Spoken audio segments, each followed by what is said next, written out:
Semua orang menatap Audrey dengan aneh. Dia berkata bahwa gunung suci itu sedang mengawasi Xian. Itu tidak terbayangkan oleh yang lain. Itu juga membuat mereka merasa lucu. Meskipun demikian, Audrey tampak sangat serius. Dia mengerutkan kening, matanya sedikit mengejek. Dia berkata, apa yang salah dengan itu? Semua orang menatapnya dengan aneh. Gunung suci itu adalah inti dari benua kuno. Itu adalah Desolate dan Desolate memiliki kesadaran dan kecerdasan. Itu adalah satu-satunya dewa di daerah ini. Itu menetapkan aturan dan prinsip. Audrey menarik napas dalam-dalam dan kemudian berkata, itu seperti luas ethereal kita di mana kita adalah satu-satunya dewa. Kita dapat melakukan apapun yang kita inginkan di sana. Di tempat ini, Desolate adalah dewa. Itu dapat melihat setiap perubahan, bahkan yang terkecil. Semua orang ketakutan. Tidak ada yang merasa lucu lagi. Audrey telah menjelaskan dirinya dengan cukup jelas. Dia adalah putri dari Imperial Dark Trike, kelompok prajurit paling cerdas di dunia ini. Dan dia memiliki origin. Mereka juga tahu bahwa Desolate bukan hanya sekadar benua kuno. Ia memiliki kesadaran dan kecerdasan. Jika mereka menerima fakta ini, apa yang sulit dipahami dari kata-kata Audrey? Audrey telah membuat perbandingan yang jelas. Ia berkata bahwa Desolate adalah penguasa benua kuno ini. Ia mengendalikan dan menetapkan aturan. Desolate adalah satu-satunya dewa di sini dan tidak ada yang bisa menggoyahkan kepemilikannya. Apakah aneh bahwa ia memperhatikan seseorang? Xian, Shazao, Jiao Hai, dan Jiao San merenung sejenak. Mereka kemudian mengangguk karena mereka telah mengonfirmasi asumsi Audrey. Aku tidak tahu apakah kau harus menganggapnya sebagai keberuntungan atau kesialan. Kudengar prajurit yang diperhatikan Desolate tidak akan memiliki akhir yang baik. Ia akan segera mati, kata Audrey. Wajah Xian meringis. Mengapa kau berkata begitu? Desolate berbeda dari makhluk lainnya.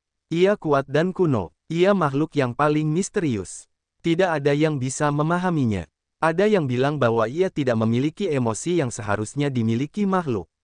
Ia telah memprogram prinsip-prinsip mati dan dingin. Ada yang bilang ia aneh. Terkadang, ia polos seperti anak kecil dan terkadang, ia brutal seperti iblis. Singkatnya, kita tidak bisa memperlakukannya dengan normal, jelas Audrey. Namun, semua orang tampak bodoh. Rupanya, mereka hanya mengerti sebagian. Audrey tidak menjelaskan lebih lanjut karena informasi yang ia ketahui tentang Desolate hanya berasal dari para pendahulu suku kegelapan kekaisarannya. Hei, apakah itu suara Cecilia atau Sang Ying Yue yang memanggilmu? Tanya Audrey. Xian merenung lalu mengangguk. Ya, kurasa begitu. Audrey merenung sejenak sebelum berbicara dengan sedih. Kudengar Desolate selalu ingin tahu tentang emosi makhluk, terutama cinta. Kurasa ia berasumsi bahwa ada sesuatu antara kau, Cecilia, dan Sang Ying Yue. Mungkin, ia ingin menguji pikirannya tentang cinta. Berhenti sejenak, Audrey berteriak. Aku memberimu nasihat. Jangan buat Desolate berpikir bahwa cinta tidak berharga dan kau dapat membuangnya dengan mudah. Jika kau melakukannya, ia akan merasa bosan dan akan langsung menyingkirkanmu. Aku tidak mengerti, Xian mengusap wajahnya. Ia merasa sedikit kesal dan bingung. Ia tidak tahu apa sebenarnya yang ingin Audrey katakan padanya. Desolate memiliki hasrat akan cinta. Ia menganggap cinta adalah sesuatu yang sangat indah bagi setiap ras. Jika kau membuatnya merasa seperti melanggar sesuatu yang murni dan indah seperti itu, ia akan segera membunuhmu. Suara Audrey muram. Kau harus mencari tahu sendiri. Aku hanya bisa memberimu saran seperti itu. Kuharap, hal itu tidak terjadi padamu dengan serius. Kalau tidak, kau akan mengalami kematian yang tragis. Xian terkejut. Wajahnya berubah saat melihat Audrey, Jiao Hai, dan Jiao San menatapnya dengan aneh. Kemudian, dia menyadari bahwa dirinya melayang. Dia terjepit erat di sebuah ruangan transparan dan bergerak menjauh dari Audrey dan 3 orang lainnya. Kemudian, dia terseret pergi melalui kabut ke suatu tempat yang tidak dikenalnya. Wah, kau benar. Sungguh tidak masuk akal. Shazao tidak bisa menahan diri untuk tidak berteriak. Dia mengangkat kepalanya dan menatap Xian yang diselimuti sesuatu seperti tetesan air biru besar, bergerak semakin jauh hingga dia menghilang dalam pandangan mereka. Jiao Hai, Jiao San berubah warna karena ketakutan.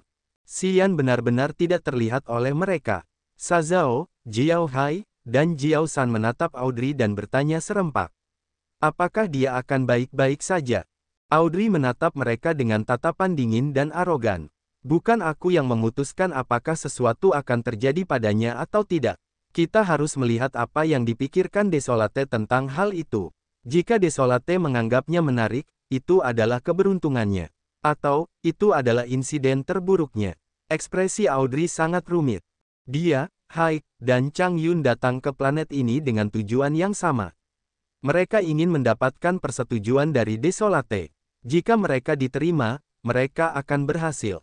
Jika Desolate tidak ingin melihat mereka, mereka akhirnya akan gagal. Mendapatkan perhatian Desolate adalah tantangan yang berbahaya bagi siapapun. Jika dia menerima persetujuan Desolate, akan jauh lebih mudah untuk bertahan hidup di benua kuno ini. Tentu saja, harga dari kenyataan bahwa Desolate tidak ingin melihat mereka jauh lebih buruk, segel kehidupan mereka akan langsung terhapus. Hari ini, Xian adalah prajurit pertama yang diperhatikan Desolate. Mungkin, dia akan dibunuh tak lama kemudian. Namun mungkin, dia bisa mendapatkan persetujuan Desolate. Audrey tiba-tiba menyesal telah memberitahu Xian terlalu banyak. Mungkin, apa yang dia katakan kepadanya akan mengubah nasibnya. Itu akan membuat konsekuensinya benar-benar berbeda. Gurun yang terik. Ledakan. Sebuah bayangan turun dari langit dan dengan gerutuan mendorong jauh ke dalam gundukan pasir. Tabrakan. Tabrakan. Butiran pasir yang tak terhitung jumlahnya dengan marah mengalir ke dalam lubang besar seolah-olah akan runtuh. Tidak jauh dari lubang, Cecilia dan Sang Yingyue mendesah di dekat bebatuan kasar. Mereka tiba-tiba melihat seseorang jatuh dari langit dan mereka pikir itu halusinasi mereka. Kedua wanita itu basah kuyup, yang memperlihatkan fitur terbaik dari tubuh mereka yang melengkung dan seksi. Mereka tampak bingung sejenak sebelum awan di mata mereka menghilang saat mereka menyatukan diri. Itu, dia, teriak Cecilia. Dia mengabaikan keterkejutan Sang Yingyue dan hanya mencoba untuk mendesak energinya untuk terbang melintasi gurun. Pakaiannya yang tipis berkibar dan menguraikan kulitnya yang memesona. Payudaranya bergoyang karena dia sangat bersemangat. Tak lama kemudian, dia berdiri di dekat lubang yang dalam dan menggosok matanya. Dia semakin tercengang saat berteriak, ini bukan halusinasi. Ini nyata, ada lubang di sini. Sang Yingyue mengenakan gaun sutra es biru tipis. Mendengar yang lain, dia menjadi gembira dan bergegas mencapai lubang itu. Berdiri di dekat lubang pasir, dia mengamati dan meninggikan suaranya, Xian. Xian, Xian. Suaranya membesar dan menutupi setiap sudut di sekitarnya dan mencapai lubang yang dalam. Sosok yang tertutup pasir melesat keluar dari lubang dan muncul. Dia tampak sangat canggung saat ini. Melihat Cecilia dan Sang Yingyue, Xian tidak bisa menahan diri untuk tidak berteriak dalam benaknya, wanita itu benar. Dia sebenarnya skeptis tentang apa yang dikatakan Audrey kepadanya. Dia tidak berpikir bahwa Desolate akan memperhatikannya. Tetapi sekarang, saat dia melihat Cecilia dan Sang Yingyue, dia tahu bahwa Audrey benar. Desolate itu tertarik padanya. Xian tidak bisa menahan diri untuk tidak melihat ke langit. Langit berwarna merah terang seolah-olah terbakar. Namun, tidak ada matahari, bulan, atau bintang. Kelihatannya lautan api telah menutupi segalanya di sini. Dengan pikiran bahwa Desolate sedang mengawasinya dan setelah melihat langit yang aneh, dia merasa sangat kesal seolah-olah seseorang sedang mengintipnya. Dia merasa kesal dan gelisah pada saat yang sama. Mengapa kamu di sini? Bagaimana kamu bisa datang ke sini? Katakan padaku, bagaimana? Cecilia tidak bisa mengendalikan dirinya. Tubuhnya yang lembut dan menggairahkan menempel pada Xian dan tangannya yang seperti batu giok meremas lengannya. Tangannya gemetar. Wajahnya menunjukkan kegembiraannya karena lolos dari situasi yang mengerikan dan putus asa. Dia terpojok ke sudut yang mati. Dia pikir dia akan mati di sini. Tidak diragukan lagi. Namun, dia menyesali sesuatu yang belum dia lakukan. Tampaknya Tuhan telah mendengar doanya bahwa seseorang telah mengirim Xian ke sini secara tiba-tiba. Dia pikir itu adalah karma atau takdirnya.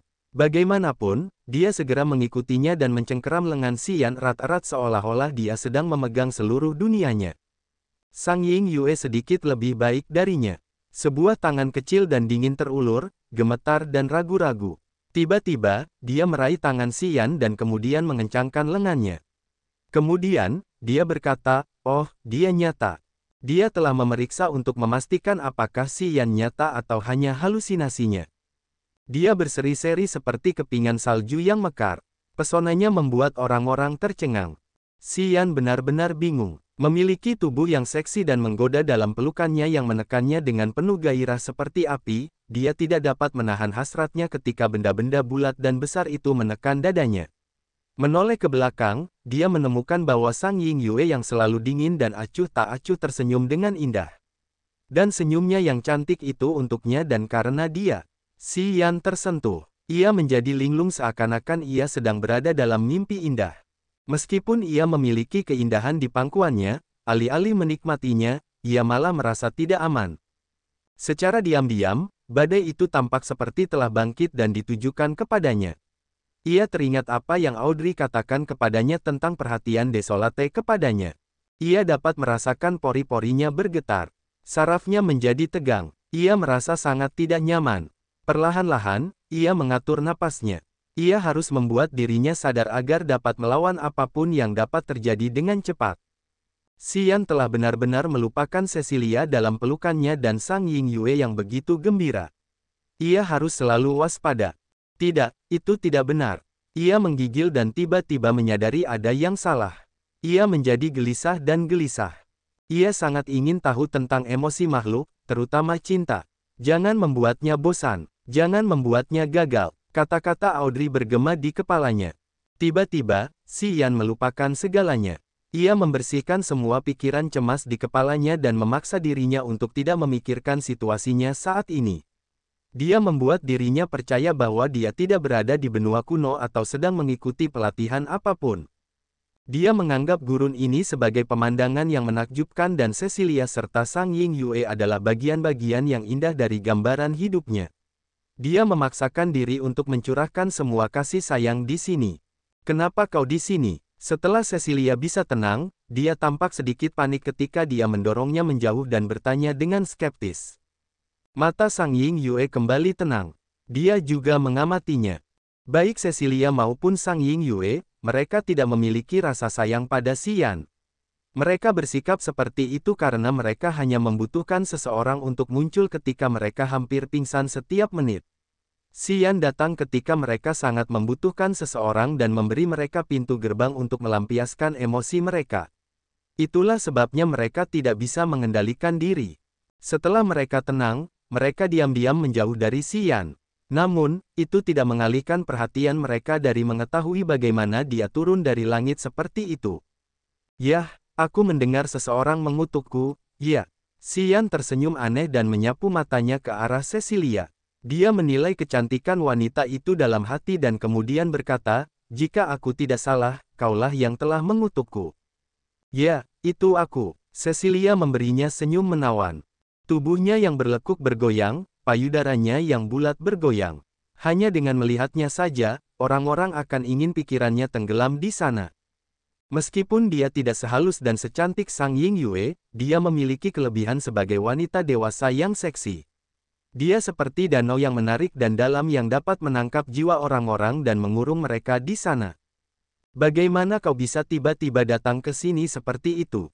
Sang Ying Yue juga tercengang. Dia mengerutkan keningnya yang coklat dan tebal dan bergumam, "Sejauh yang aku tahu, tidak ada yang bisa menggunakan kesadaran jiwa di pusat.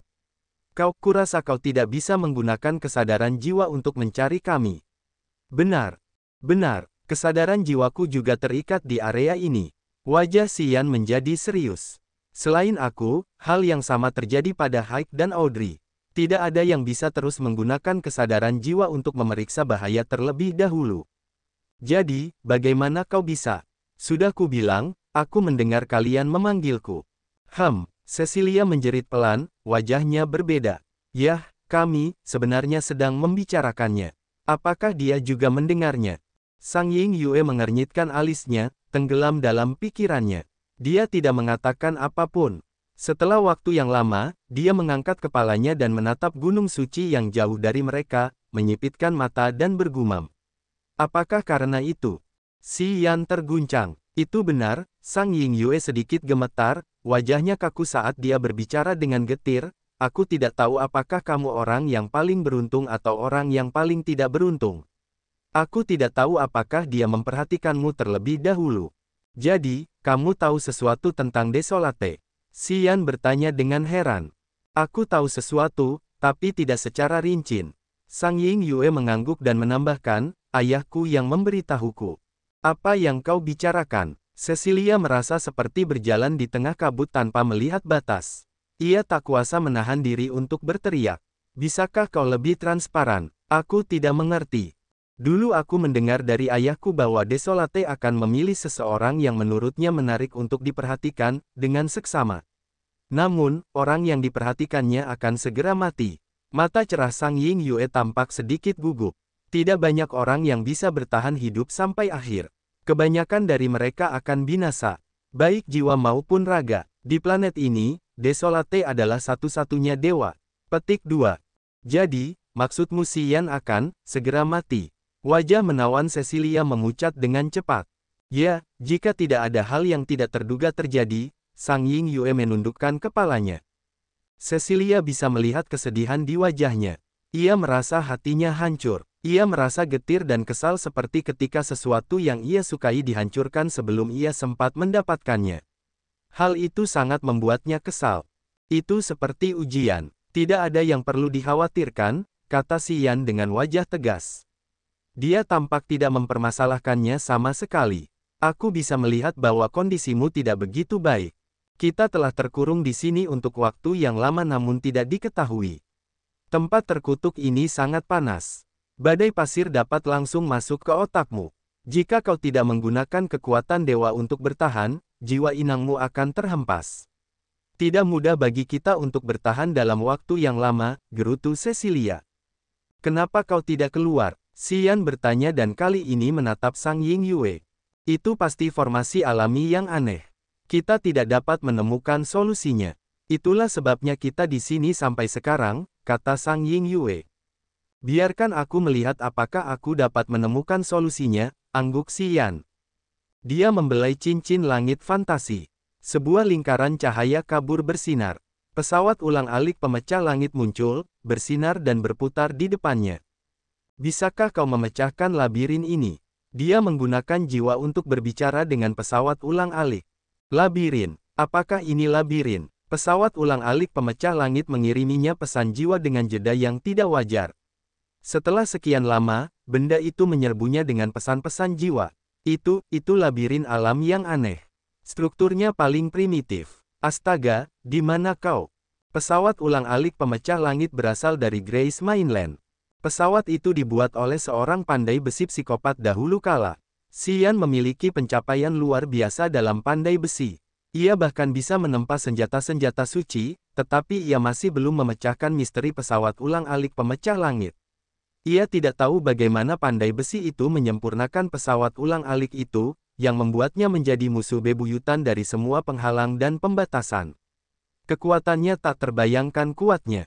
Setiap benua kuno memiliki misterinya sendiri dan banyak hal yang tidak sejalan dengan tatanan alam, karena Grace Mainland merupakan salah satu benua kuno yang telah ada selama miliaran tahun, tidak mengherankan jika ada sesuatu yang aneh di benua tersebut.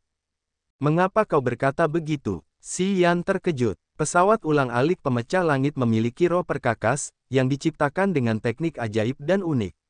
Mungkin pertemuan aneh atau sesuatu telah berasal dari jiwa pandai besi itu dan berevolusi untuk membentuk roh perkakas. Roh ini memiliki pengetahuan tentang hal-hal aneh di dunia ini seperti yang dimiliki pandai besi itu. Setelah makhluk kecil ini keluar dari cincin langit fantasi, ia mencoba merasakan sekelilingnya. Tepat setelah itu, ia menjadi gembira dan membuat Xian lebih percaya diri. Karena tempat ini adalah Desolate, tempat yang tidak terlihat seperti tempat lain, jika roh perkakas tidak dapat menemukan apapun, Xian akan meremehkannya. Aku tidak tahu di mana itu, tetapi aku tahu apa arti labirin ini.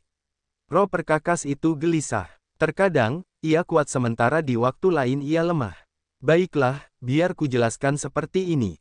Setiap formasi atau labirin aneh di dunia ini merupakan turunan dari tempat ini. Ini adalah tempat lahirnya semua formasi misterius. Ini adalah sekolah dasar bagi makhluk untuk memahami labirin atau formasi aneh. Kau mengerti? Xian tertegun seperti ayam kayu. Setelah beberapa saat, ia mencoba menyelidiki. Kau mengatakan bahwa alasan mengapa ras dapat menciptakan labirin atau formasi ilusi adalah karena mereka telah mengamati labirin ini. Tanpa tempat ini, tidak akan ada turunan labirin dan formasi yang tak terhitung jumlahnya di dunia ini. Ya, itu dia. Xian merasa otaknya meledak dengan gerutuan. Akhirnya, ia memiliki pemahaman yang lebih visual tentang Desolate. Planet ini jauh lebih misterius daripada yang ia kira. Di antara 5 benua kuno di kosmos ini, Grace Mainland, Godbless Mainland, Ancient God Continent, dan Ancient Demon Continent yang telah melahirkan Heavenly Monster Tribe, Imperial Dark Tribe, God Clan, dan Immortal Demon Clan.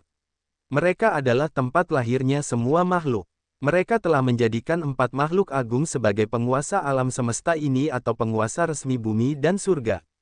Dan sumber labirin yang muncul di Desolate mungkin merupakan sumber dari banyak formasi aneh lainnya di area ini. Itu mewakili penerapan kekuatan Upanishad dan itu adalah area unik di dunia ini. Jika para prajurit dapat memecahkan misteri tempat ini, apakah mereka akan memiliki pengetahuan yang jauh lebih dalam tentang kekuatan yang diterapkan Upanishad? Begitu pikiran ini muncul, dia begitu bersemangat seolah-olah dia baru saja menemukan arah baru. Namun, kekuatan Upanishad yang menggunakan labirin bukanlah miliknya atau tidak cocok untuknya. Dia segera bertanya kepada pesawat ulang-alik pemecah langit, bisakah kau membawa kami keluar dari sini? Sangat sulit, tetapi aku bisa mencoba. Aku tidak yakin berapa banyak energi yang akan kubutuhkan. Mungkin, aku harus menarik semua energimu. Ada solusi lain. Kau dapat memecahkan misteri labirin itu sendiri, kata roh perkakas. Xian ragu-ragu. Tiba-tiba ia teringat apa yang dikatakan Sang Ying Yue kepadanya. Benua kuno memiliki perangkap kematian dan area terlarang yang berbeda dengan kekuatan Upanishad yang berbeda. Jika ia dapat memecahkan misteri suatu tempat yang memiliki aura yang sama dengan kekuatan Upanishad miliknya, ia dapat mencapai alam baru yang halus yang akan memfasilitasi terobosan berikutnya. Karena ia berada di sumber mata air labirin, jika seseorang yang mengembangkan kekuatan seperti itu berada di sini, ia dapat mencapai alam baru setelah memecahkan labirin ini.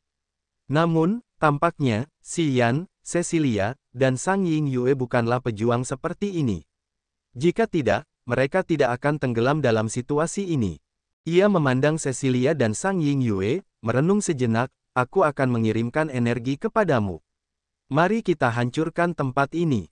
Sebaiknya kau bersiap, daerah ini tidak mirip dengan tempat manapun yang pernah ku kenal. Aku tidak begitu percaya diri. Aku tidak tahu apakah aku bisa menghancurkannya atau tidak. Dan aku tidak tahu berapa banyak energimu yang akan kuambil. Aku hanya bisa memberitahumu bahwa saat aku memulai, kau harus terus-menerus memompa energimu kepadaku, kata roh perkakas dengan serius. Roh itu tampak tidak percaya diri sama sekali. Oke, Xian setuju. Tepat setelah itu, dia memberitahu Cecilia dan Sang Ying Yue untuk meminta mereka menjaganya. Dia duduk bersila dan menggerakkan altar jiwanya untuk menghubungkan kekuatannya dengan Upanishad. Dia mendesak kekuatan dewa dari pohon kuno di tubuhnya. Energi melesat keluar darinya seperti pilar besar. Swish, swish, swish. Cahaya bintang mekar keluar darinya dan berkumpul di pesawat ulang-alik pemecah langit. Tak lama kemudian, pesawat ulang-alik pemecah langit telah menyerap kekuatan dewa yang melimpah dan besar. Suara retakan bergema dari pesawat ulang-alik pemecah langit. Cahaya pelangi yang tajam terkondensasi dan saling terkait satu sama lain. Perlahan, mereka menciptakan kolom cahaya yang kuat yang melesat menuju cakrawala gurun. Kolom itu ingin menembus langit dan keluar dengan paksa. Pembuluh darah di tubuh Xian terasa seperti membawa banjir yang mendidih. Energi yang kejam meledak keluar dari tubuhnya seperti naga yang marah. Pesawat ulang-alik pemecah langit meledak dengan gerutuan seolah-olah harus menanggung begitu banyak energi, tetapi sebenarnya membuat kemajuan yang baik. Tiba-tiba, sejumlah besar pasir dan kerikil di padang pasir yang kering dan menghanguskan, berputar ke langit, dan menciptakan tangan pasir raksasa dan meremas kolom cahaya itu hingga menghantam langit. Kemudian, dengan marah ia merobek kolom cahaya itu hingga terpisah. Kolom Cahaya dari pesawat ulang-alik pemecah langit hancur. Aku berubah menjadi potongan-potongan transparan yang tak terhitung jumlahnya. Jeritan yang menusuk telinga keluar dari pesawat ulang-alik pemecah langit ketika itu terfragmentasi. Di tengah gurun pasir yang berputar-putar, pasir dan kerikil berkumpul, menciptakan tangan menjulang yang telah berputar. Ia menghancurkan kolom cahaya pesawat ulang-alik pemecah langit dan melesat ke langit. Akibatnya, pesawat ulang-alik pemecah langit itu pecah. Gerakan gurun yang tiba-tiba dan brutal itu telah membuat Cecilia dan Sang Ying Yue takut. Mereka memucat dan melihat tornado yang menyentuh langit. Mereka merasa sangat kecil. Ledakan, ledakan, ledakan. Pesawat ulang-alik pemecah langit hancur berkeping-keping. Begitu sisa-sisanya jatuh ke tanah, mereka berhamburan seperti abu yang terbawa angin. Jeritan memilukan datang dari gumpalan asap abu-abu seukuran kenari saat muncul di depan Xian, mengirimkan teriakan dan jeritan ke jiwa Xian. Energi yang bergejolak di tubuh Xian tiba-tiba menjadi tenang. Tidak ada lagi sinar energi yang keluar. Ia memucat dan melihat roh alat di depannya dan formasi yang hanya bisa dilihat oleh kesadaran jiwa. Matanya menjadi lebih dingin. Pesawat ulang-alik pemecah langit hancur. Selain formasi yang membangun pesawat ulang-alik pemecah langit dan roh perkakasnya, semua yang lain telah berubah menjadi abu seolah-olah ada tangan di dunia gelap yang telah menghancurkan semuanya. Karena pesawat ulang-alik pemecah langit telah dengan berani menantang susunannya, pesawat ulang-alik itu hancur. Pesawat itu tidak diizinkan untuk ada lagi. Aku tidak dapat membantumu lagi. Roh perkakas itu terdengar lemah seperti secercah jiwa yang telah pergi. Sangat mengerikan di sini. Aku tidak tahu apa yang telah terjadi. Sepertinya aku telah menantang kekuatan dewa. Langit yang perkasa telah menghukumku. Ya, memang benar seseorang telah menghukummu. Tapi itu bukan langit yang perkasa. Itu, planet ini. Xian menarik napas dalam-dalam, wajahnya kembali tenang. Jangan khawatir, selama jiwamu masih di sini dengan formasi inti, itu bukan masalah besar. Xian juga seorang pandai besi. Dia memiliki pencapaian dan idenya sendiri ketika berbicara tentang perkakas dan senjata. Perkakas yang memiliki roh perkakas dapat menjadi makhluk hidup baru. Para pandai besi yang dapat memurnikan alat dengan roh alat memiliki kekuatan seperti dewa yang telah menciptakan makhluk. Roh alat itu seperti jiwa manusia sementara formasi inti adalah urat dan kerangka. Tubuh alat itu seperti tubuh manusia. Karena roh alat pesawat ulang-alik pemecah langit dan formasi inti belum hancur, sekarang seperti ahli yang tubuh dagingnya terkoyak dan hanya menyisakan jiwa dan kerangka. Jika dia dapat mengumpulkan atau membuat tubuh daging, dia dapat dihidupkan kembali sekali lagi. Namun, jauh lebih mudah untuk membuat alat. Aku ahli pandai besi. Aku bisa menggunakan api surga yang berbeda. Kita berada di benua kuno tempat tumbuhnya begitu banyak material aneh dan berharga. Selama aku menemukan material yang cocok, aku akan membangunkanmu wadah lain dan menata formasi intimu. Kau akan dihidupkan kembali dengan cara itu. Apakah tidak apa-apa? Xian mengirimkan pesan jiwanya. Asap abu-abu itu bergetar sebentar. Jika kau bisa melakukan apa yang kau katakan, tidak ada masalah. Baiklah, aku akan memperhatikan. Bisakah kau memberitahuku material yang dibutuhkan untuk memurnikanmu? Tanya Xian. Roh alat itu sangat bersemangat. Ia segera memberitahu Xian nama-nama dari banyak material aneh. Ia meminta Xian untuk memperhatikan dengan saksama untuk memberinya kehidupan baru nanti. Aku telah melakukan semua ini untukmu. Aku telah menantang kekuatan dewa. Kau tidak bisa menipuku, kau tahu. Roh alat itu terus mengulang. Xian mengingat dengan saksama. Tepat setelah itu, ia menyembunyikan roh alat dan formasi inti ke dalam cincin pembuluh darahnya. Roh alat memasuki formasi yang hanya bisa dilihat oleh kesadaran jiwa. Kemudian, benda itu berubah menjadi seberkas energi dan menghilang ke dalam cincin pembuluh darah. Berdiri di dunia tanpa batas di dalam cincin pembuluh darah, roh perkakas berteriak gembira. Tidak buruk di sini. Wah, ada ki spiritual yang dapat membantuku pulih. Wah, luar biasa. Berbeda dari cincin langit fantasi lainnya, cincin pembuluh darah dapat menyimpan makhluk. Cincin itu dapat menciptakan ruang bagi makhluk hidup dalam bentuk jiwa, yang sungguh luar biasa. Sejauh yang diketahui Xian, hanya cincin pembuluh darah yang memiliki kemampuan ini. Dia belum pernah melihat cincin dengan fungsi ajaib yang sama. Bagaimanapun, cincin pembuluh darah adalah harta karun dari master dari rombongan 8 Bloodthirsty. Aku gagal. Setelah dia mengatur akomodasi untuk roh perkakas, wajahnya menjadi gelap, berbicara kepada Cecilia dan Sang Ying Yue. Aku tidak punya solusi untuk keluar dari area ini. Karena Sang Ying Yue dan Cecilia telah mengawasinya, melihatnya mengeluarkan pesawat ulang-alik pemecah langit dan merasakan energi berfluktuasi darinya, mereka tahu bahwa dia sedang mencoba melakukan sesuatu. Ketika mereka melihat kolom cahaya pesawat ulang-alik pemecah langit hancur dan pesawat ulang-alik itu sendiri hancur, mereka tidak perlu bertanya untuk mengetahui apa yang baru saja terjadi. Apakah pesawat itu menyerangmu? Sang Ying Yue bertanya dengan singkat. Xian membungkuk dan menatap gunung suci di awan yang jauh dari mereka. Sepertinya pesawat itu tidak ingin kita bertindak gegabah. Aku yakin pesawat itu punya rencana dan semuanya sudah dijadwalkan. Kita tunggu saja. Kemudian, dia duduk bersila tepat di padang pasir yang panas ini. Setelah merenung sejenak, dia mengeluarkan tulang-tulang berdarah itu. Dia meletakkan 9 potong tulang tepat di depannya. Tulang-tulang itu tampak seperti terbuat dari batu giok darah yang indah dan transparan. Semuanya tampak berkilau dan berwarna merah terang dan sepertinya darah asli mengalir di dalam tulang itu. Tulang-tulang berdarah itu berasal dari kerangka Xuanzan. Rupanya, Xuanzan adalah anggota klan iblis. Tulang-tulangnya besar, panjang, dan transparan. Setelah digosok dan dipadamkan dengan kekuatan Upanishad yang dahsyat, semuanya memiliki aura yang sangat kejam. Xian dengan lembut merasakan sebagian darinya. Sambil menyipitkan matanya, dia melepaskan kesadaran jiwanya dan melangkah ke formasi jahat di dalam tulang itu. Itu adalah formasi jahat yang dibuat oleh keluarga Charteris. Itu adalah kontrak jahat yang memaksa mereka yang memiliki tulang darah untuk mengikuti perintah Harson dan menjadi antek-anteknya yang paling setia. Formasi jahat yang diukir pada setiap tulang cukup mirip. Namun, mereka memiliki sesuatu yang sedikit berbeda. Energi mereka tidak konsisten. Formasi jahat pada setiap tulang tampaknya merupakan komponen dari kontrak yang mengerikan. Ketika semua formasi jahat dari tulang darah terhubung, mereka membentuk formasi jahat yang disebut makam hantu pemurnian darah tulang putih. Gumpalan kesadaran jiwa Xian yang halus bergerak di sekitar formasi jahat di tulang darah.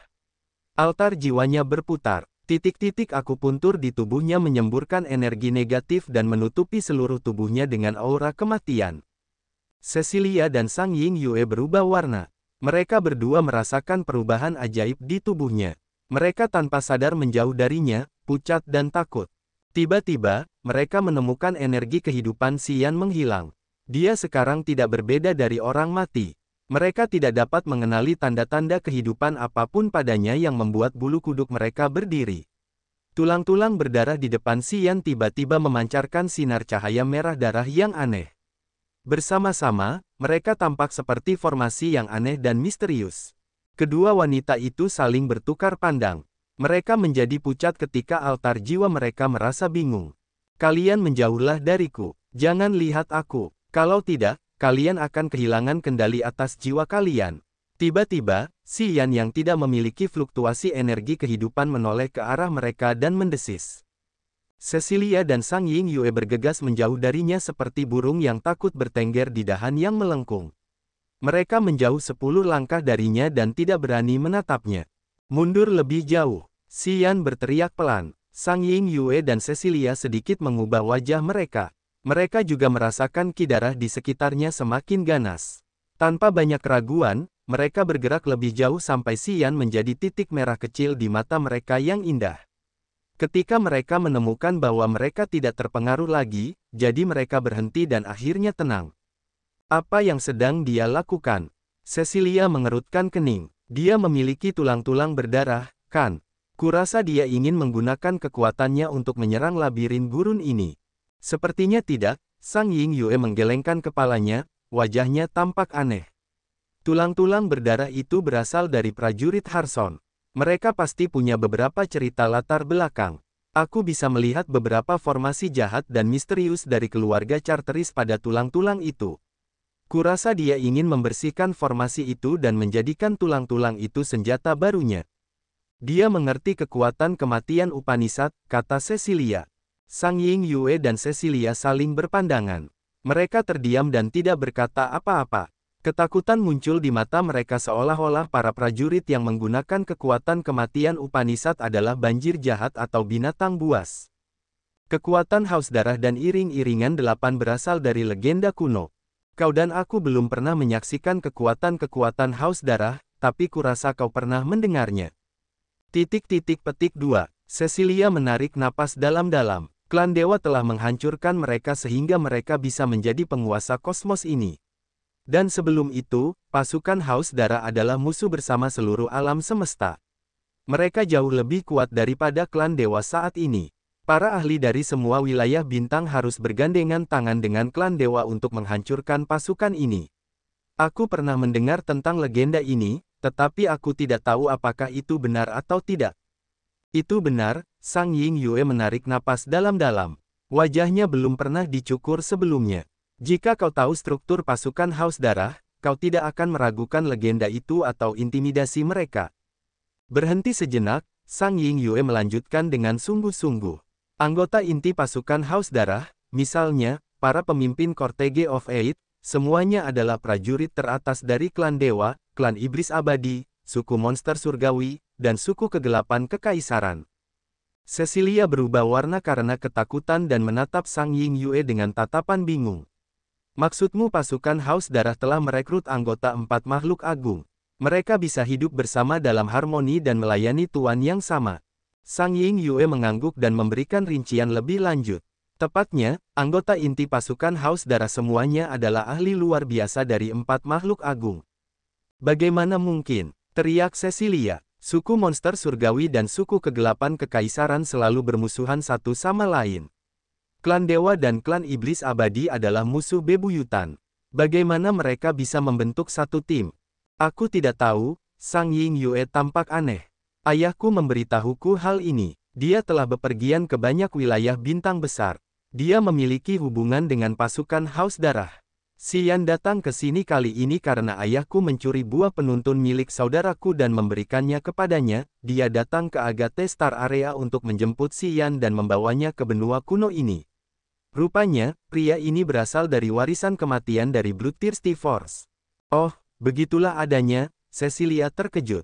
Meskipun Cecilia baru saja mendengar rumor tentang Bloodthirsty Force, dia tahu seberapa kuat kekuatan ini.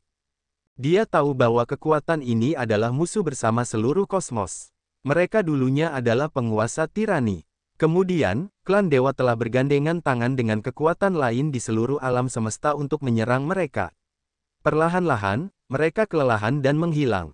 Namun, mereka hampir membawa bencana fatal bagi klan dewa. Rumor mengatakan bahwa dalam pertempuran terakhir, mereka telah menyerang Ancient God Star Area dan memberikannya kepada klan dewa dengan kerugian besar. Para wanita mengira bahwa Xian berasal dari warisan kematian Bloodthirsty Force, tetapi mereka tidak berani berpikir bahwa warisan Xian dapat berasal dari penguasa Bloodthirsty Force. Sudut benua kuno itu adalah tempat aneh, tempat banyak pilar batu kasar dan tajam tumbuh. Namun, pilar-pilar itu sedingin es dengan udara dingin yang memenuhi seluruh area. Harson, Mia, Yuemen, dan 2 prajurit Charteris duduk bersila di tengah hutan batu ini. Mereka menggunakan kristal-kristal suci untuk mengisi ulang energi mereka. Sebelumnya, mereka diserang oleh hembusan angin dingin dan monster-monster batu di hutan batu ini. Kekuatan dewa mereka terkuras. Lengan Yuemen masih berdarah. Gaun kuning muda Mia robek dan memperlihatkan kulitnya yang seputih salju. Rambut Harson acak-acakan. Dia tampak lebih seperti hantu yang menyeramkan karena tubuhnya diselimuti aura gelap yang brutal. Dia adalah orang pertama yang terbangun. Ada sesuatu dalam pikirannya ketika dia perlahan-lahan mengeluarkan tulang berdarah dari perutnya. Tangannya yang besar dan berkulit kasar dengan lembut membelai tulang itu dan dia memejamkan mata untuk merasakan. Kedua prajurit Charteris duduk di sebelah kanan dan kirinya, wajah mereka dipenuhi dengan api kemarahan. Setelah sekian lama, Harson membelai tulangnya dan berkata dengan muram, "Aku tidak bisa merasakan bocah itu. Kita harus bergerak." Kedua bawahannya mengangguk pelan. 6 jam yang lalu, Harson membawa Mia dan menemukan mereka di sini. Harson telah menggunakan hubungan antara tulang-tulang darah untuk menemukan dan mengumpulkan pasukannya. Kemudian, dia akan membalas dendam sampai Xian terbunuh. Dia selalu ingin menemukan Xian, membunuhnya, dan mengambil kembali tulang-tulang yang telah diambilnya. Itu adalah harta karun berharga yang telah dimurnikan oleh keluarga Charteris dengan menghabiskan banyak uang. Tulang-tulang itu hanya milik Harson. Bahkan jika pemilik tulang-tulang itu terbunuh, ketika dia pulang, keluarga Charteris dapat menggunakan kekuatan tulang-tulang itu untuk mencarikannya pasukan baru yang cocok. Setelah pasukan baru itu menerima tulang-tulang darah, dia dapat membuat makam hantu darah pemurnian tulang putih sekali lagi, yang akan membantunya mempertahankan kompetensi bertarungnya yang mengerikan. Tulang-tulang darah adalah senjata paling jahat yang secara khusus disesuaikan untuk Harson. Mereka dapat meningkatkan Harson untuk melawan Haik sekali. Tulang-tulang itu juga merupakan senjata tajam baginya untuk bersaing memperebutkan posisi kepala klan dewa di masa depan. Dia tidak akan pernah kehilangan tulang-tulang itu. Kristal-kristal ilahi di tangan Mia berubah menjadi bubuk setelah semua energinya diambil. Alisnya yang halus berkedut. Dia menarik napas dalam-dalam lalu berkata, "Harson, apa kabar?" "Aku baik-baik saja," Harson menyeringai jahat. Orang-orang mengatakan bahwa Haik adalah pemimpin masa depan klan dewa. Kurasa tidak. Aku tidak yakin. Di benua kuno ini, selama aku mendapatkan persetujuan Desolate, semuanya akan berubah. Desolate adalah planet yang paling misterius dan aneh. Ia memiliki jiwa. Selama Desolate mengenaliku, bahkan jika Haik mendapatkan asal-usul benua leluhur, aku tetap ingin menebasnya dari kudanya. Aku ingin menginjaknya. Harson tidak memiliki reputasi yang baik di klan dewa. Dia selalu keras kepala. Dia akan membalas dendam atas setiap dendam yang dia pendam. Perbuatannya selalu kejam dan berdarah-darah terhadap esensi keluarga Charteris. Pria seperti itu tidak bisa bergaul baik dengan orang lain atau mengalah pada siapapun. Di puncak kejayaan mereka, keluarga Charteris adalah yang terkuat di antara keluarga-keluarga klan dewa lainnya. Saat ini, semua anggota keluarga Charteris diam-diam bersaing melawan keluarga Bradley. Mereka ingin melangkah ke puncak sekali lagi. Harson adalah harapan keluarga Charteris. Semua tetua keluarga Charteris telah mencoba yang terbaik untuk mengajar dan membesarkannya. Mereka berharap bahwa dia bisa mengalahkan Haik dan bisa membawa keluarga itu ke dunia yang sama sekali baru. Sejak dia masih muda, Harson telah berjanji untuk menjadikan Haik sebagai pesaingnya dengan target yang jelas. Dia ingin menggantikan Haik dan menjadikan keluarga Charteris sebagai keluarga terkemuka klan dewa. Dia tidak punya banyak teman di klan dewa. Mia adalah salah satu dari sedikit temannya. Ketika mereka masih kecil, Mia dan Harson dibawa ke 5 domain absolut klan dewa untuk berkultivasi secara asketis. Saat itu, dia tidak sekuat Mia. Mia telah merawatnya selama beberapa waktu. Harson selalu menganggap Mia sebagai kakak perempuannya. Sejak saat itu, mereka telah menjalin persahabatan yang kuat. Mia tidak menyukai pria yang dingin dan hampa. Haik adalah pria seperti itu. Pada tahun itu, Harson masih sangat muda dan sederhana. Mereka berdua telah mengalami perjuangan dan kesulitan bersama, yang telah memperkuat persahabatan mereka. Haik mendapatkan hadiah terbaik dari bintang leluhur kita. Jika dia bisa mendapatkan persetujuan Desolate, tidak peduli seberapa keras kamu berusaha, kamu tidak akan memiliki kesempatan sedikit pun. Kamu harus mengurus ini dengan sangat baik, kata Mia. Jangan khawatir, aku akan menang kali ini, kata Harson dengan wajah gelap dan menarik napas dalam-dalam. Jika aku tidak bisa mendapatkan persetujuan Desolate, aku akan berusaha sekuat tenaga untuk membunuh Haik di benua kuno ini. Dia akan mati atau aku akan mati. Hanya satu dari kita yang akan menjadi pemimpin klan kita. Aku berharap kau bisa menang, Mia tersenyum padanya. Tiba-tiba, kedua anggota keluarga Charteris memegangi perut mereka dan berguling kesakitan. Rengekan mereka semakin keras dan akhirnya, mereka berteriak dengan wajah merah. Tulang-tulang darah itu bergejolak di dalam perut mereka. Mereka tidak bisa mengendalikan tulang-tulang itu lagi. Itu memutar usus mereka dan memberi mereka rasa sakit yang luar biasa yang membuat mereka pucat dan menangis. Harson juga tidak terguncang. Dia menekan tangannya pada tulang di perutnya. Pembuluh darah di punggung tangannya menggelembung seperti ular yang menggeliat, melepaskan energi yang marah dan kejam yang memasuki tulang darah dengan cepat. Formasi aneh pada tulang itu menjadi terlihat seperti ketika seseorang membuka gulungan gambar. Tulang-tulang di dalam tubuh kedua bawahan Harson meronta seperti binatang buas yang ingin keluar dari kurungan. Gelombang energi yang dipancarkan oleh mereka sangat mengerikan. Gur! Keduanya berguling-guling di tanah di dekat kaki Harson seolah-olah seseorang sedang mencabik-cabik usus mereka. Formasi di tulang-tulang mereka bersinar dan berkelebat.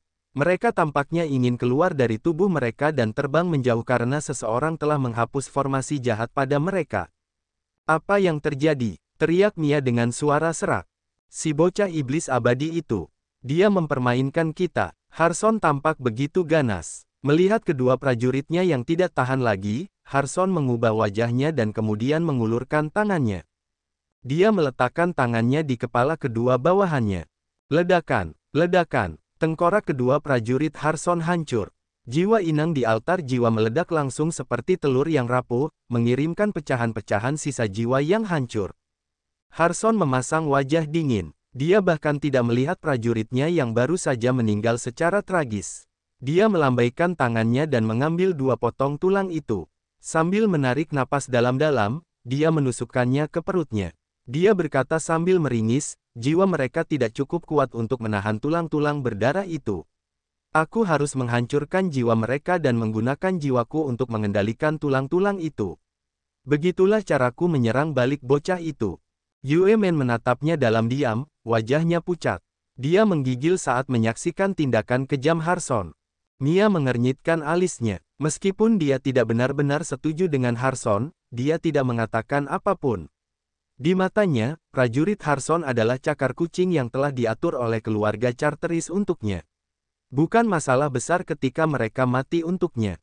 Setelah Harson meremas kepala prajuritnya, jiwa mereka hancur total, tetapi mereka tidak menjadi abu. Mereka tiba-tiba terbakar dan terbakar. Pada saat yang sama, tubuh mereka layu dan mengering, melepaskan energi kuat yang kemudian memasuki salah satu ujung dari 3 tulang yang menonjol keluar dari perut Harson. Mereka langsung meningkatkan kekuatan Harson. Api penyucian yang membara adalah kekuatan jahat Upanishad dari keluarga Charteris. Para prajurit yang dianugerahi tulang darah memahami kekuatan Upanishad ini. Harson telah menggunakan fitur khusus jiwa dan tubuh mereka untuk mengaktifkan api penyucian yang membara melalui formasi jahat, yang langsung memberinya energi yang melimpah. Sekarang, Harson dapat menyerang Xian dengan keras dan dia dapat membunuh Xian meskipun mereka tidak berada di lokasi yang sama. Energi yang melonjak dan menakutkan mengalir ke tulang darah Harson. Kemudian, usus dan pembuluh darahnya melilit ketiga tulang darah itu seolah-olah mereka memiliki mata. Harson menghadap ke langit dan meraung, mencoba memobilisasi kekuatan dewanya. Dia mengirim jiwanya ke dalam formasi jahat dari 3 tulang darah itu, meski jaraknya jauh, ia bisa mengaktifkan kemampuan mematikan lainnya, yaitu White Bone Ravening Blood Ghost Grave. Di padang pasir, 9 tulang darah di depan Xian bergetar. Tiba-tiba, Xian memucat seolah-olah dia dipukul dengan keras. Tubuhnya bergetar hebat. Cecilia dan Sang Ying Yue berada di dekatnya. Melihat kondisinya, mereka berubah warna dan berteriak, "Ada apa?" Xian meneteskan darah di sudut mulutnya. Matanya menjadi dingin dan sedingin es. Dia melambaikan tangan pada kedua wanita itu untuk memberi isyarat kepada mereka bahwa dia baik-baik saja. Kemudian, dia menutup matanya sekali lagi. Gelombang energi kematian yang mematikan terpancar darinya. Gumpalan kabut abu-abu pucat perlahan melayang keluar dari titik akupunkturnya dan berkumpul di setiap tulang darah. Formasi magis pada tulang darah meredup seolah-olah sikat tak terlihat sedang membersihkan formasi jahat yang diukir pada tulang-tulang itu. Swoosh! Sebuah tulang berdarah menembus padang pasir entah dari mana. Tidak seorang pun tahu seberapa jauh tulang itu telah bergerak sebelum berhenti tepat di depan Xian. Sekarang, dia memiliki 1 potong tulang lagi. Puff! Xian menyemburkan darah, yang menyemprot ke 10 potong tulang itu. Mereka menjadi berdarah dengan bau darah yang kuat. Wajah Xian lebih pucat. Di benua kuno ini, para prajurit Charteris yang tersisa, apakah mereka berjuang dalam perangkap kematian atau menutup mata untuk bermeditasi, jiwa mereka terguncang. Mereka dibimbing dan ditarik oleh energi mengerikan yang melayang ke langit dan terbang ke suatu arah. Ledakan, ledakan, ledakan. Para prajurit Charteris jatuh di depan Harson. Aura jahat berkelok-kelok di sekitar Harson saat dia berteriak, berikan yang terbaik untuk melawan ini. Setiap prajurit Charteris segera mengerti bahwa Harson telah menggunakan makam hantu darah pemurnian tulang putih yang terlarang untuk membakar jiwa dan tubuhnya untuk membimbing mereka ke sini. Mereka tidak mengatakan apa-apa dan mengelilingi Harson sebelum duduk bersila. Kemudian, mereka mendesak energi mereka untuk membantu Harson melawan musuh. Kondisi Harson tidak baik. Semua orang tahu bahwa ketika dia mendesak kekuatannya ke puncak, itu juga saat dia berada dalam bahaya terbesar. Itu adalah bencana umum bagi anggota Charteris, mereka menggunakan kekuatan api penyucian pembakaran Upanishad mereka. Nia dan Yue Men saling berpandangan. Mereka bisa melihat betapa seriusnya situasi ini. Mereka tahu bahwa Harson dan Xian tengah terlibat dalam pertempuran berdarah meskipun mereka berada ribuan mil jauhnya.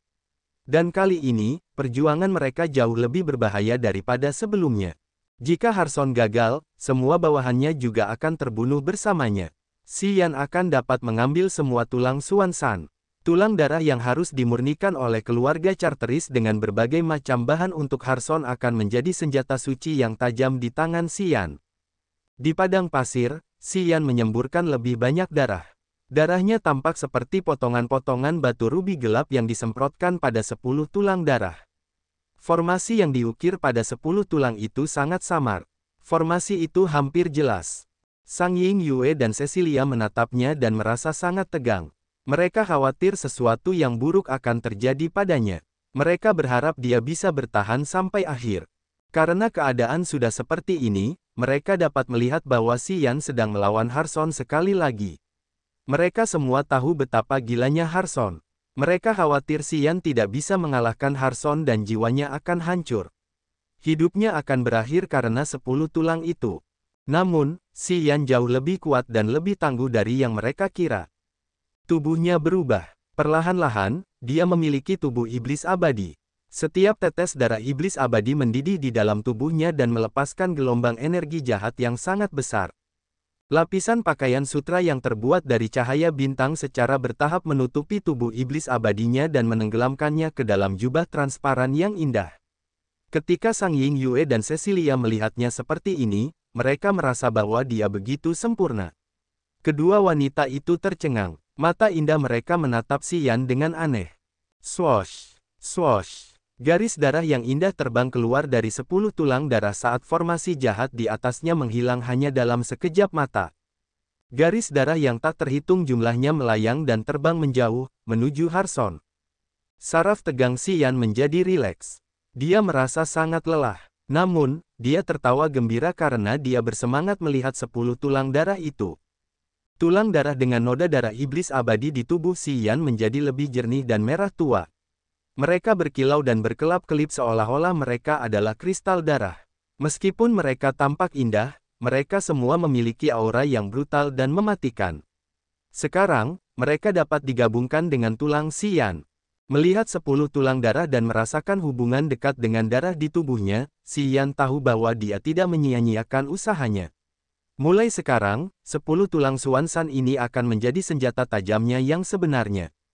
Formasi jahat Charteris telah berubah menjadi garis darah halus dan terbang menjauh. Untuk saat ini, mereka tidak akan menjadi ancaman baginya. Ledakan, ledakan, ledakan. 10 tulang itu jatuh ke tanah. Xian tersenyum dan berbaring dengan santai. Tulang-tulang itu milikku untuk saat ini. Meskipun aku terluka, itu sepadan. Sang Ying Yue dan Cecilia menghela napas lega. Cecilia bertanya, bagaimana dengan Harson? Aku tidak tahu. Kurasa dia tidak akan lebih baik dariku. Ngomong-ngomong, aku punya 10 tulang. Dia kehilangan semuanya. Xian menyeringai. Tulang-tulang darah itu milik Xuanzan, seorang ahli yang mengolah kekuatan kematian Upanishad. Aku mendapat warisan kekuatan kematian Upanishad. Dia ingin melawanku. Harum. Sang Ying Yue dan Cecilia saling berpandangan. Mereka bisa melihat perasaan aneh di mata masing-masing. Xian baru saja mengonfirmasi hubungannya dengan Bloodthirsty Force. Kedua wanita itu merasa sedikit tidak aman. Mereka terdiam dan tidak mengatakan apapun tentang Bloodthirsty Force. Mereka tahu bahwa ini bukan saat yang tepat. Di dalam hutan berbatu, Harson berdarah di sekujur tubuhnya. Wajahnya sepucat selembar kertas putih. Dia tampak begitu buas dan gelap. Anggota keluarga Charteris yang berdiri di dekatnya juga meringis. Mereka merasa sangat tidak berdaya. Meskipun mereka telah membantu Harson melawan Xian, mereka tidak dapat menghentikannya dari membersihkan formasi jahat pada 10 tulang darah. Setelah itu, hal itu membuat mereka merasa sangat putus asa sehingga mereka tidak dapat mengalahkan Xian. Hal itu sangat mengganggu mereka. Karena mereka telah mengikuti Harson selama bertahun-tahun, mereka telah bertemu dengan banyak jenis musuh. Setelah bertahun-tahun bertempur, mereka tidak pernah menerima kekalahan sebesar itu. "Hei, kamu baik-baik saja?" tanya Mia, wajahnya khawatir. "Aku baik-baik saja." Bocah itu memiliki kekuatan kematian warisan Upanishad. Dia memiliki hubungan halus dan ajaib dengan tulang-tulang Xuanzan. Tidak mudah untuk mendapatkan tulang-tulang itu. Namun, Harson tidak terdengar putus asa. "Setidaknya aku memberinya serangan keras yang berarti dia tidak akan pulih dalam waktu singkat. Aku yakin kekuatannya berkurang setengah. Dan kekuatanku tidak berkurang. Yang telah dibakarnya adalah tubuh dan jiwa kedua bawahannya. Memang, dia tidak menghabiskan apapun yang signifikan. Selama kita menemukannya, dia akan mati." Harson berkata dengan muram, dia pikir dia menang, tetapi dia tidak tahu bahwa dia hampir mati. "Kita harus bergerak sekarang. Periksa sekeliling. Jika aku dapat menemukannya, dia akan hancur." Kemudian, Harson berdiri. Mia dan Yue Men saling berpandangan. Mereka tidak mengatakan apa-apa karena mereka tahu keinginan Harson untuk membunuh Xian telah diprioritaskan di atas segalanya. Pada saat yang sama, mereka harus menanggung banyak buah pahit dari Xian. Mereka pikir mereka harus mengambil kesempatan untuk membunuhnya. Di padang pasir, badai pasir yang ganas menjadi lebih kuat dan membuat orang-orang ketakutan. Deru angin yang tak henti-hentinya bergema di telinga mereka. Seluruh padang pasir tampak menjadi binatang buas yang marah. Ia menjadi lebih liar dan kuat. Sang Ying Yue dan Cecilia menggelapkan wajah mereka dan menyaksikan badai mengangkat pasir ke langit. Mereka merasa sangat getir.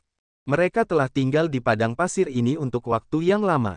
Mereka tahu bahwa akan ada badai pasir setiap 3 atau 5 hari. Mereka harus menanggung banyak masalah di sini. Kedua wanita itu telah menghabiskan banyak kekuatan dewa dan kondisi mental mereka tidak benar-benar baik. Dan Xian tampak lebih buruk dari mereka. Dan sekarang, saat badai pasir semakin tinggi di langit, haruskah mereka mengubur tubuh mereka di tempat terkutuk ini? Apa yang harus mereka lakukan? Kedua wanita itu saling memandang, melihat keputusasaan di mata masing-masing. Mereka tidak bisa berbuat apa-apa selain mendesah. Menatap langit, mereka tahu bahwa Desolate mencoba menyiksa mereka sekali lagi. Dan sekarang, saat Xian ada di sini, badai pasir tampak jauh lebih liar dan buas. Swosh, swosh, swosh. Tiba-tiba, pasir di bawah kaki mereka runtuh ke dalam. Karena mereka belum bereaksi, mereka jatuh bersama Xian ke dalam lubang dalam yang tiba-tiba muncul di padang pasir. Sang Ying Yue dan Cecilia mengubah wajah mereka. Mereka mengangkat tangan, mencengkeram lengan Xian. Bersama-sama, satu di sebelah kirinya dan satu di sebelah kanannya, mereka jatuh ke jurang tak berdasar di bawah padang pasir. "AGGH!" teriak Sang Ying Yue. Jauh di dasar lapangan, mereka bisa melihat kristal-kristal tajam yang berkelap-kelip. Mereka mencuat ke udara dari tanah seperti pedang paling tajam. Itu adalah kristal-kristal es yang transparan, yang tampak sangat menakjubkan. Namun, mereka memiliki cahaya dingin dari logam tajam. Karena mereka jatuh dengan kecepatan secepat kilat dan mereka begitu dekat dengan kristal tajam dan runcing itu ketika mereka turun, mereka akan tertusuk. Karena Sang Ying Yue dapat mengenali kristal apa itu. Mereka adalah Ichi Soul Cold Crystal. Mereka adalah material original incipient grade dan yang sangat dingin. Dan mereka adalah target utama Sang Ying Yue ketika dia datang ke benua kuno kali ini. Itu akan menjadi titik kritis baginya untuk menerobos ke incipient God Realm. Ichi Soul Cold Crystal adalah hal terkeras di alam semesta ini sehingga banyak senjata ilahi tidak dapat memotongnya. Ichi Soul Cold Crystal dapat digunakan sebagai senjata ilahi misterius para prajurit yang mengolah kekuatan es Upanishad. Kekerasan, dingin, dan ketajamannya adalah yang terbaik dari yang terbaik. Sang Ying Yue memacu kekuatannya dan mencoba mengurangi kecepatan jatuhnya. Cecilia melakukan hal yang sama. Sayangnya, tanah di sana memiliki gravitasi yang mengerikan. Tidak peduli seberapa keras mereka mencoba, mereka tidak dapat membalikkan keadaan, jadi mereka hanya bisa mengikuti takdir dan jatuh. Keputusasaan memenuhi hati mereka sekali lagi. Saat kedua wanita itu mencengkeram lengannya dan kondisinya tidak baik setelah pertarungan dengan Harson karena menghabiskan banyak energi, dia bahkan tidak dapat mendesak setengah dari kekuatannya untuk menciptakan banjir energi untuk menghentikan tubuhnya agar tidak jatuh. Bagaimanapun, semakin berbahaya situasinya, semakin tenang Xian. Pikiran melintas di kepalanya saat dia mencoba menemukan solusi. Desolate sangat ingin tahu tentang cinta. Jangan membuatnya merasa bosan. Jangan membuatnya kurang tertarik padamu. Apa yang Audrey katakan kepadanya bergema di kepalanya sekali lagi. Pikirannya berkelebat seperti tombak suci ketika dia mengambil keputusan dengan cepat. Dia ingin bertaruh sekali. Dia bertaruh bahwa Desolate sedang melihat semua ini. Dia bertaruh bahwa Desolate sedang menipunya. Melihat bahwa mereka bertiga akan menyentuh tanah, dia memutuskan dengan cepat. Tulang-tulang di tubuhnya berbunyi seperti kacang goreng. Sebuah kekuatan baru muncul. Dia mengayunkan tangannya dengan kuat. Sang Ying Yue dan Cecilia tergerak oleh kekuatannya. Sebuah bantalan cahaya bintang muncul di atas kepalanya untuk menahan tubuh Sang Ying Yue dan Cecilia yang lembut. Tepat setelah itu, dia menggunakan tubuh iblis abadinya untuk jatuh di atas kristal dingin jiwa es yang tajam seperti pedang. Puff, puff, puff. Tubuh abadinya tidak dapat menahan kekuatan menusuk dari kristal dingin jiwa es. Tubuhnya tertusuk. 3 kristal dingin jiwa es telah menembus tubuhnya dari kakinya hingga bahunya. Tubuh dan organ dalamnya tertusuk. Dia harus menahan 1000 bilah pedang yang menebasnya pada saat yang bersamaan. Rasa sakit yang menusuk hati ini begitu sulit untuk ditahan. Xian meraung dan mendesis ketika tubuhnya tampak hancur. Kesadarannya menjadi kabur. Dan Sang Ying Yue dan Cecilia diletakkan di atas kepalanya. Mereka tetap berada di atas bantal yang telah ia ciptakan dengan kekuatan terakhirnya yang membuat mereka aman dari bahaya. Kau membiarkan tubuhmu turun untuk memberi kami kesempatan hidup. Cecilia meneteskan air mata. Danau di hatinya beriak seolah-olah seseorang telah melemparkan batu ke sana. Ia sangat tersentuh. Sang Ying Yue menggigit bibir bawahnya. Cahaya aneh terpancar dari matanya yang indah. Ia gemetar tetapi tidak mengatakan apapun. Aku belum bisa mati, Xian berdarah, darahnya membuat genangan merah gelap di tanah. Ia tersenyum pada mereka. Kalian, silakan turun. Bantal cahaya bintangku tidak akan mampu menahan kalian untuk waktu yang lama. Kedua wanita itu terguncang. Mereka bergegas melompat dari kepalanya dan menggerakkan paha ramping mereka untuk mendarat di antara kristal-kristal dingin jiwa es. Mereka kemudian mengamatinya dengan mata cerah yang membuatnya sedikit takut. Apakah kamu baik-baik saja? Ini, telan pelet ini. Cepat, cairkan. Sang Ying Yue berbicara kepadanya dengan suara lembut yang belum pernah didengarnya sebelumnya. Dia mengeluarkan beberapa pelet merah yang sebesar buah lengkeng dan memasukkannya ke dalam mulutnya. Aku akan membantumu melelehkan pelet. Tangan giok Cecilia menekan dadanya.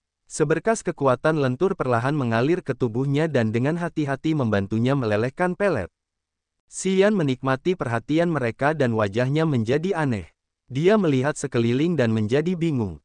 Dia berteriak seolah-olah dia sangat gembira. Kalian, lihat, mari kita lihat di mana kita berada. Kedua wanita itu berbalik untuk melihat. Mereka langsung dipenuhi dengan keheranan. Mereka tidak bisa menahan teriakan kaget mereka.